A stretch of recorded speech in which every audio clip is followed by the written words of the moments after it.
High, আমি পূজা। আচ্ছা, আপনি কি 90s কিড? তাহলে পরবর্তী 2 মিনিট আপনার জন্য একটা টাইম মেশিন হতে চলেছে।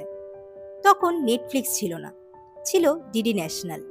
শক্তিমান, হাম পাঁচ, চিত্রাহার কিংবা রাঙ্গোলি। একটা দিন মিস হওয়া মানেই ছিল বিশাল মন খারাপ।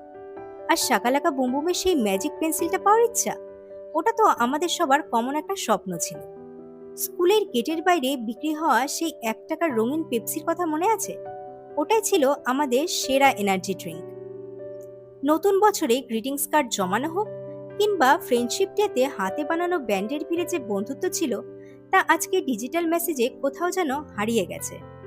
রবিবার মানেই ছিল দুপুরে জমিয়ে মাংস ভাত, আর প্রিয় সিনেমার ক্যাসেট প্লেয়ারে চালিয়ে গান শোনা। ফোনের মেমোরি ফুল হওয়ার ভয় ছিল না, শুধু ছিল ক্যাসেটের ফিতে জড়িয়ে যাওয়ার ভয়। পুজোর জামা কিনতে সপরিবারে বেরোনো, আর তারপর কোনো ছিমছাম রেস্তোরাঁয় বসে মোগলাই পরোটা খাওয়া।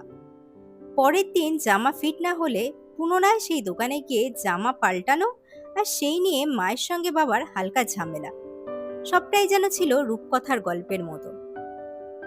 হালখাতার মিষ্টির বাক্স সাজানো হোক কিংবা লোডশেডিং এর অন্ধকারে পড়াশোনা থেকে ছুটি পেয়ে ভূতের গল্প শোনা, এই সবকিছু নিয়েই ছিল আমাদের ছোটবেলা।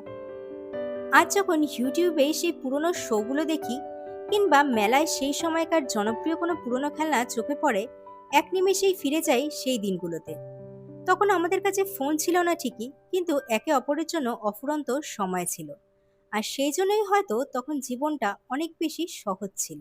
বন্ধুরা, আজকের ভিডিওটা এই পর্যন্তই। দেখা হচ্ছে পরবর্তী কোনো ভিডিওতে খুব তাড়াতাড়ি। ততক্ষণ ভালো থাকুন, সুস্থ থাকুন। আর আপনাদের ছোটবেলার মুহূর্তগুলো আপনারা চাইলে কিন্তু কমেন্টে লিখে জানাতেই পারেন।